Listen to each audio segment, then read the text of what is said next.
So I'm going to do this video blog, and I know I'm going to piss some people off. I'm just going to say it up front. But I think that sometimes when we talk about time, and that's what this whole blog is about, we really shoot ourselves in the foot because of a few reasons. And I'm just going to list the top three, and some people are going to go into panic attack mode, but I want you to finish this and hear me out, and maybe I'm going to give you some steps to take. I really see that there are two major things that hold us back from time. Now, you might be thinking that these are silly little things because they're split-second interruptions, but they add up and they're horrible. The first one is your email. Your email is a vicious ping pong game, just goes back and forth and back and forth. And when you're operating out of your email, you're not doing your suspenses or activities, which is a big problem. Here's the other thing about your email. It regenerates, and it's a horrible way to communicate. So if email is your issue, and I'm going to identify this, if you have more than 50 emails in your inbox, email is an issue for you. Those should be cleaned, documented, and attached. Otherwise, no one else can help you, and you're not as organized as you think you are.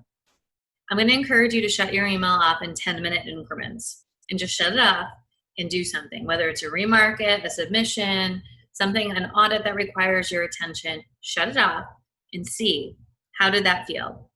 Now, it probably felt horrible in the beginning, right? I'm addicted to it. The pop-ups, the this, the that.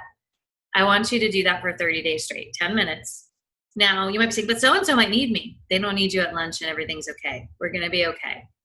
The next one is, and very controversial, your cell phones. Now, some of you might be still working from home during the pandemic. I get it. But I'm telling you, this thing lights up like a Christmas tree, whether it's telling my Words with Friends game is ready, a Facebook update, a text. You might be thinking, well, that's how my family gets me. I understand that. And you know what the reality of the situation is? It still needs to go somewhere if you need to focus. Now, if something dramatic is happening, there's still a front desk phone line. People can get you. But to have this thing buzzing all the time and to be responding, you might think it takes 30 seconds. It's an interruption and a break in your concentration, and that's the biggest detriment. So shut down your email every now and again.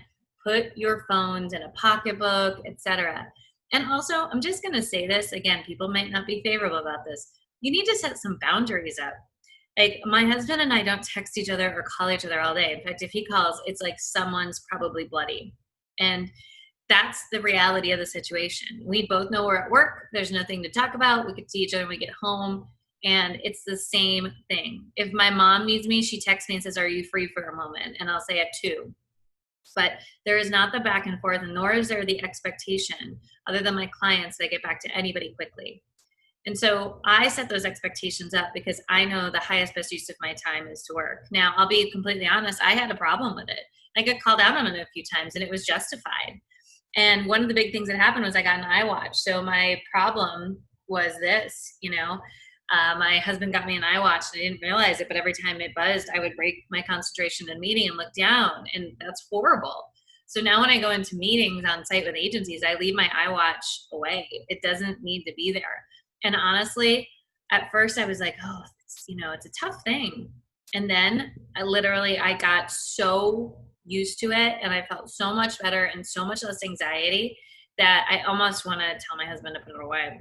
But it's good for walking and to keep your health stats going. So, but either way, these are the things I really want people to focus on. Is if you're complaining about time and your cell phone's out on your desk and you have over 50 emails in your inbox, it starts with you. It doesn't start with anybody else. So take that to heart and see what we can do about getting back minutes in our day, which add up to hours if we do it the right way. I'll see you soon. Thanks so much.